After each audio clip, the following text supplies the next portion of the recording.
Subscribe कीजिए हमारे channel physics with Kaur को और बेल आइकन को दबाइए लेटेस्ट एजुकेशनल वीडियो को सबसे पहले देखने के लिए। Hello everyone, welcome to our channel physics with Kaur. आज का जो वीडियो है वो काफ़ी इंटरेस्टिंग है क्योंकि ये जो टॉपिक जो आज हम डिस्कस करेंगे वो काफ़ी चहता टॉपिक है एग्जामिनर्स का। तो आज का हमारा टॉपिक है Bohr's theory of hydrogen and hydrogen like atoms. इससे बेस्ड हम कुछ क्वेश्चन डिस्कस करेंगे कि पेपर में कैसे क्वेश्चन से पूछे जाते हैं। ठीक है, तो पहला क्वेश्चन हम स्टार्ट करते हैं। Suppose the potential energy between electron and proton at a distance r is given by, आपको एक एक्सप्रेशन गिवन होगा, ये रहा वो एक्सप्रेशन, आपको पोटेंशियल एनर्जी गिवन है।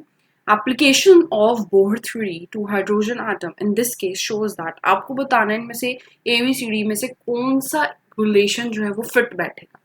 ठीक है, before starting to with it application, हमें बोहर थ्योरी के कुछ पोस्टुलेट्स हैं। दो पोस्टुलेट्स जो है वो हमें पता होना चाहिए। आपको स्क्रीन पे दो पोस्टुलेट दिख रहे होंगे। फर्स्ट पोस्टुलेट आप देखिए, इसमें क्या कहता है, इसमें कहता है कि जो हमारा एटम है ना, एटम में जो इलेक्ट्रॉन है वो एक फिक्स्ड ऑर्बिट में रोटेट करेगा। ठीक है, उस फिक्स्ड ऑर्बिट में रिवॉल्व करेगा और वो ऑर्बिट जो है ना वो आपकी एनर्जी रेडिएट नहीं करेगी, वो आपकी एनर्जी रेडिएट नहीं करेगी। ठीक है, सेकेंड पोस्टुलेट देखिए आप। सेकेंड पोस्टुलेट क्या कहता है कि जो स्टेशनरी ऑर्बिट्स है ना are those orbits in which angular momentum of electron is an integral multiple of h upon 2π। मतलब जो हमारे पास एंगुलर मोमेंटम है, it should be an integral multiple of NH upon 2π। वही स्टेशनरी ऑर्बिट्स एग्जिस्ट करेंगे और उसी स्टेशनरी ऑर्बिट्स में मेरे इलेक्ट्रॉन रिवॉल्व करेंगे विदाउट रेडिएटिंग एनी एनर्जी। ठीक है, ओके, अब हम इस क्वेश्चन को स्टार्ट करते हैं। इसका सोल्यूशन कैसे सॉल्व करेंगे। फर्स्ट हमें दिया हुआ है potential energy -k E² upon 3r³। हमें पता है कि that force is equal to minus del V view potential energy minus du by dr, that will be ke² upon r की power 4.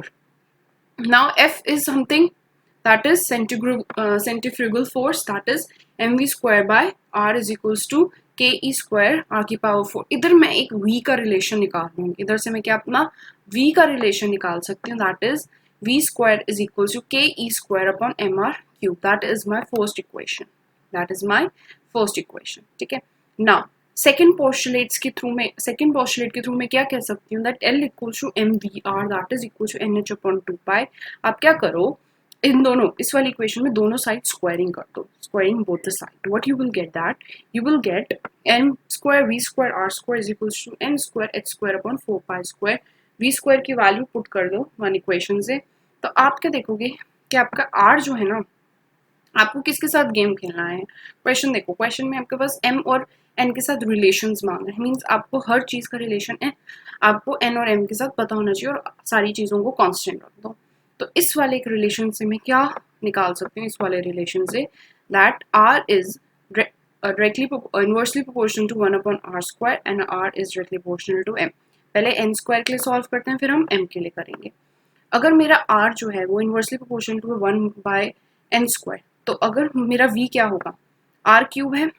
ठीक है, तो v² जो है वो मेरा, ठीक है, इनवर्सली प्रोपोर्शनल है 1/r³ के।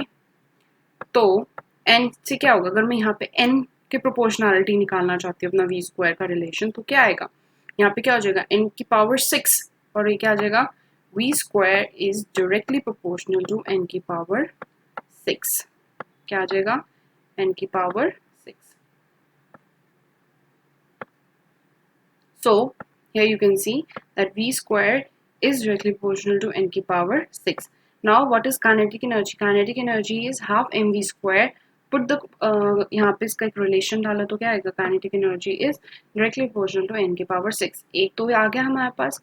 नेक्स्ट रिलेशन m के साथ पूछ रहा है, तो r is directly proportional to m, तो v क्या होगा, यहाँ से देखो again, r is directly proportional to m। ठीक है, अगर मैं यहाँ पे m की वैल्यू पुट कर देती हूँ, मतलब r की जगह मैं m पुट कर देती हूँ यहाँ, तो v² is inversely proportional to, एक m तो नीचे है ही, और r is directly proportional to m, तो मतलब m³, तो पूरा क्या आ जाएगा, m की पावर 4।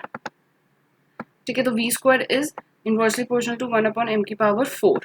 v स्क्वायर की वैल्यू पुट कर दो तो क्या आ जाएगा, kinetic energy is inversely proportional to 1/m³. तो करेक्ट रिलेशन क्या होगा, n⁶ and kinetic energy is inversely proportional to m⁴. तो ये आपका ऑप्शन होगा सी. एक और क्वेश्चन देखते हैं. The radius of the orbit of an electron in a hydrogen-like atom is 4.5 a0. ठीक है, a0 is your Bohr radius. Okay, it has fixed value 0.59. Its orbital angular momentum is 3h upon 2 pi. The possible wavelength when the atom de-excites are. First, again मेरे को अपना second postulate याद होना चाहिए. That is L is equal to mvr nh upon 2 pi. Angular momentum क्या दिया हुआ है, nh upon 2 pi is equals to 3h 2 pi. एक कंडीशन दी हुई है, n की वैल्यू निकल गई हमारे पास. नेक्स्ट हमें बोहर रेडियस से रिलेटेड दिया हुआ है. That is radius of N orbit of electron of hydrogen like atom is.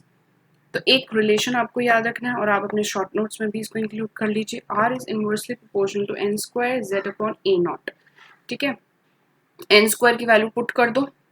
Okay, और n स्क्वायर की अगर आप वैल्यू पुट करोगे तो क्या आएगा हमारे पास 9 और 4.5 हमें क्वेश्चन में दिए मैंने, तो मेरे पास z की वैल्यू क्या आ जाएगी 2.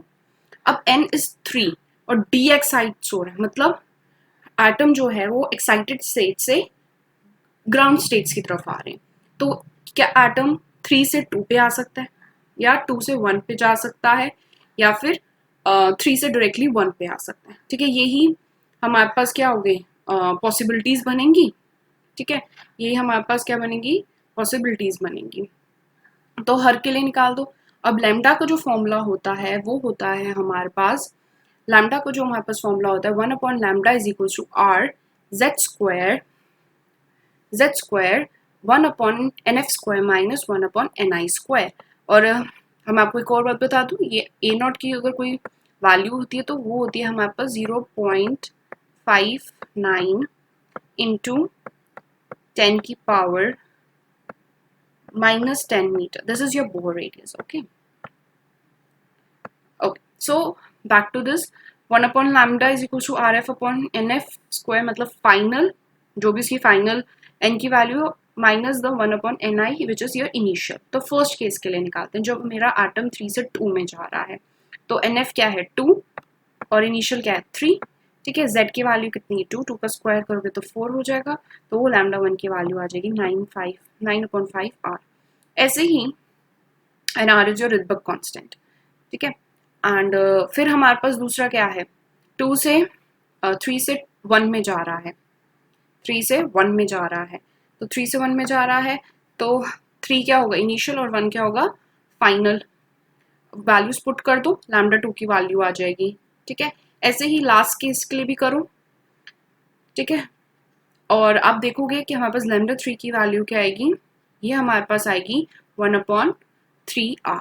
तो पॉसिबल वेवलेंथ क्या हो गई, पॉसिबल वेवलेंथ आपकी क्या हो गई, आपकी पॉसिबल वेवलेंथ हो गई 9/5r 9/32r एंड 1/3r. ये हमारे पास क्या होंगी पॉसिबल वेवलेंथ, क्या होंगी हमारे पास पॉसिबल वेवलेंथ. और रिडबर्ग कांस्टेंट अगर आपको, वैसे क्वेश्चन में इसका कोई ज़रूरत नहीं था तो इसलिए मैंने जिक्र नहीं किया. वैसे रिडबर्ग कांस्टेंट की आपके पास वैल्यू होती है for H hydrogen, right, that is 1/097 into 10 की पावर 7 मीटर इनवर्स. ये हमारे पास इसकी वैल्यू होती है. Okay, if you like this video please like share and subscribe. Thank you.